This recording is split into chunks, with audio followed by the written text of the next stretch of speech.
Assalamualaikum ya semuanya anak-anak, selamat siang. Waalaikumsalam Eh, warahmatullahi wabarakatuh. Siang juga, Pak. Waalaikumsalam, siang Pak. Dari pertemuan sekarang Bapak akan membahas proses produksi produk multimedia ya, yang sebelumnya itu kita membahas tentang etimologi multimedia ya anak-anak. Nah, sebelum ke materinya, ada yang tahu nggak sih ada apa saja dalam proses produksi multimedia itu? Saya Pak mau coba jawab. Silakan Rani. Kalau menurut saya yang pertama itu ada praproduksi, yang kedua itu ada produksi, yang ketiga itu ada post produksi Pak. Nah, baik ya. Coba untuk Tiara, jawabannya ulang ya oleh Tiara yang tadi disebutkan oleh Rani tadi ya. Silakan. Sama apa jawabannya? Ya, yang tadi Rani sebutkan. Ya, jadi ada praproduksi, produksi, sama post produksi. Nah, benar sekali ya. Jadi kita ini ada materi ini sekarang ada 3 tahapan proses produksi multimedia. Nah, yang pertama itu, yang disebutkan Tiara sama Rani tadi itu udah benar ya. Ada pre-produksi atau disebut praproduksi. Dan yang kedua ada produksi, yang selanjutnya yang terakhir ada post produksi ya anak-anak. Nah, di sini ada praproduksi. Nah, pre-produksi atau praproduksi ini merupakan tahapan perencanaan secara umum, merupakan tahapan persiapan sebelum memulai proses produksi ya, atau syuting film atau video. Nah, jadi dengan lahirnya teknologi digital, video, dan metode non-linear editing, maka proses produksi video menjadi lebih mudah ya anak-anak. Nah, ketika kita akan memulai sebuah proyek, terkadang kita telah memiliki stock shoot atau footage video yang kita butuhkan. Untuk itu kita harus melakukan peninjauan ulang segala kebutuhan sesuai dengan cerita yang akan kita buat. Artinya kita harus mempersiapkan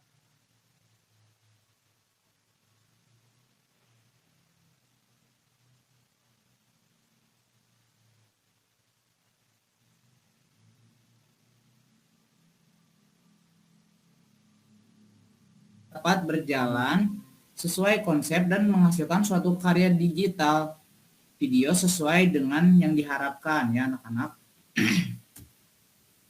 Nah, di sini ada proses penuangan ide atau proposal produk. Nah, yang pertama itu kita menentukan title goals atau judul tujuan dari proyek kita yang kita buat ya. Nah, bagaimana judul yang akan kita buat. Lalu yang kedua ada audiens. Nah, tujuan kita membuat produk ini, tujuannya itu lebih ke bisa ke anak-anak SMK, mungkin ke anak-anak SD, bisa ke anak-anak SMP juga gitu ya.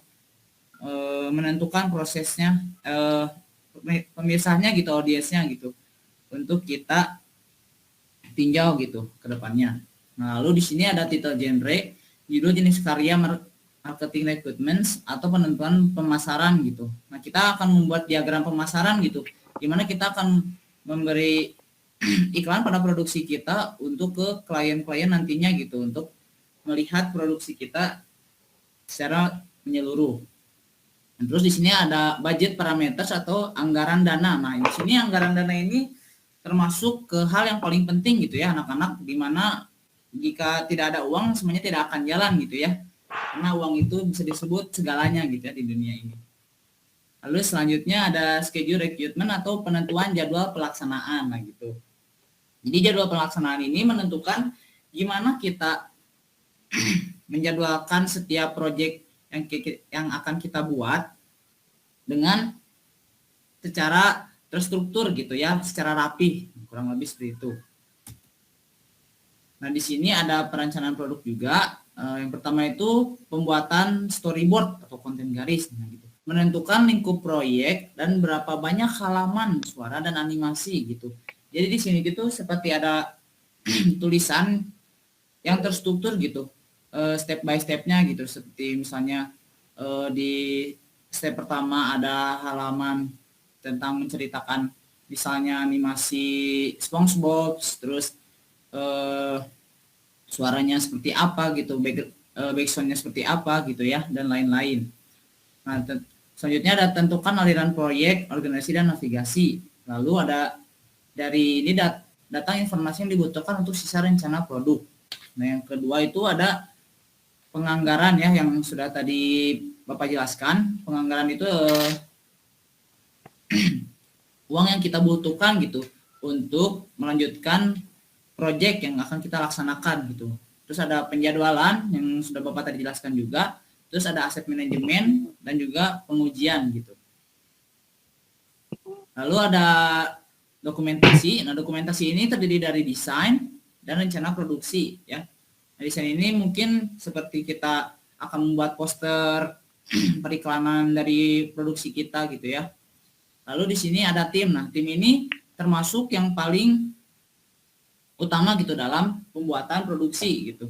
Nah, yang pertama itu ada desainer, yang kedua ada produsen, yang ketiga ada teknis desainer, lalu ada seni direktur, lalu ada audio produser, dan selanjutnya ada penulis dan editor, grafis seniman, programmer atau yang pembuat web gitu ya, ada suara desainer atau musisi, konten spesialis, teknis asisten, produk asisten, dan juga akun penelitian dan pengacara ya anak-anak.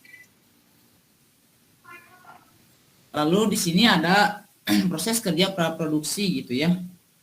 Nah, jadi secara singkat praproduksi itu menentukan ide, cerita, kemudian mensketsakan beberapa adegan penting ke dalam bentuk naskah cerita. Nah, lalu dibuat storyboard. Nah, storyboard tadi ya. Storyboard tadi untuk menerjemahkan naskah menjadi cerita yang lebih mendetail.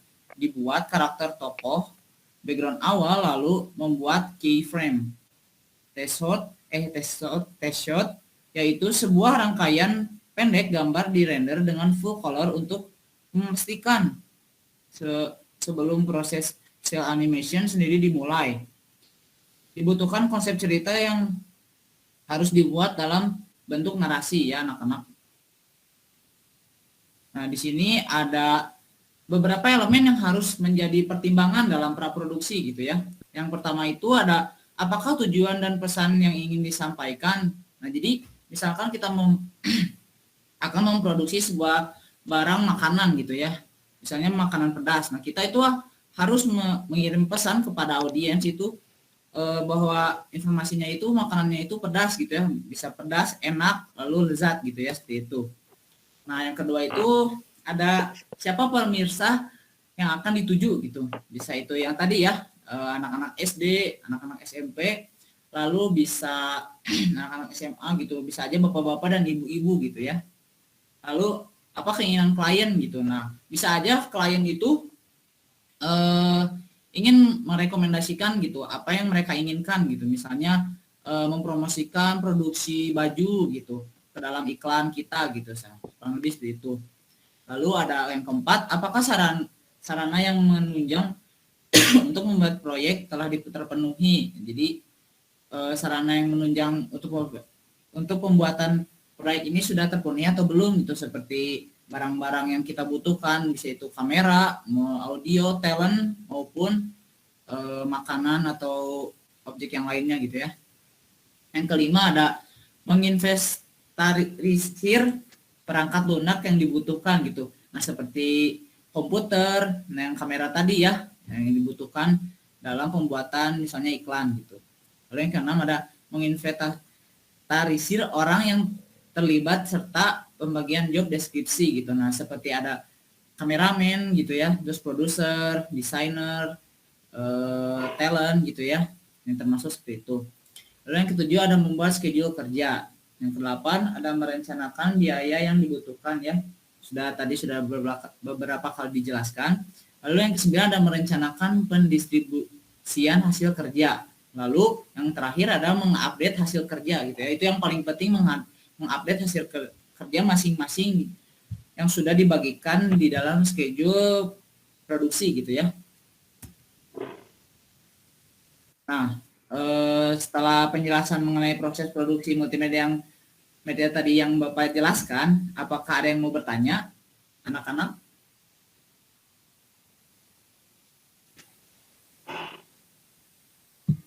Saya boleh, Pak. Silakan Tiara, boleh. Ya, apabila proses produksi tanpa tim itu masih bisa berjalan nggak ya, Pak? Apabila proses produksi tanpa tim masih bisa berjalan ya.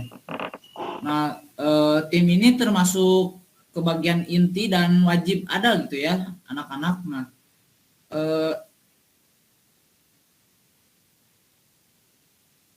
wajibnya itu karena kalau tidak ada buat gitu, tidak akan berjalan dengan baik gitu. Seperti misalnya tidak ada produser, tidak ada editor, anggun kameramen, itu tidak akan berjalan dengan baik gitu ya. Tidak sesuai dengan apa yang kita inginkan gitu nantinya, karena tidak ada yang